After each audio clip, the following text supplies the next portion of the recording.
ఇప్పుడు ఆంధ్రప్రదేశ్లో చాలా కలుపు మొక్కలు మొలిసినాయి 5 ఏళ్లలో.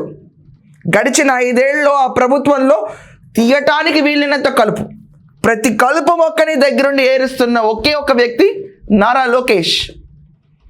ఈరోజు ఆంధ్రప్రదేశ్లో మనం మాట్లాడాలంటే బాబు గారు ఆంధ్రప్రదేశ్ని వదిలిపెట్టి వెళ్తున్నారంటే చాలా బాధగా ఉంటుంది ఈ న్యూస్ వింటే మాత్రం.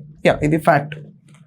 4 దశాబ్దాలైన పొలిటికల్ చరిత్ర మొత్తం చూసుకుంటే టీడీపీ పార్టీ క్యాడర్ని స్ట్రాంగ్ చేయడం దగ్గర నుంచి, పార్టీ కార్యకర్తలకు అండగా నుంచోవడం దగ్గర నుంచి, క్యాడర్ అంటే ఎలా ఉండాలి, రీజనల్ పార్టీ అంటే టీడీపీని మించిన నిబద్ధత గల ఒక్క రీజనల్ పార్టీ చూపించు బ్రో అన్న స్థాయికి ఈరోజు తెలుగుదేశం పార్టీని కన్స్ట్రక్టివ్ మోడ్లో తీసుకెళ్ళి నందమూరి తారక రామారావు గారి పేరుని ఈ రోజుకి జనాలు మర్చిపోకుండా జెన్ జీ కూడా ఆయన పేరుని తీసుకెళ్ళడానికి అహర్నిశలు ప్రయత్నించిన ఏకైక శ్రామికుడు టీడీపీ కార్యకర్త నారా చంద్రబాబు నాయుడు గారు.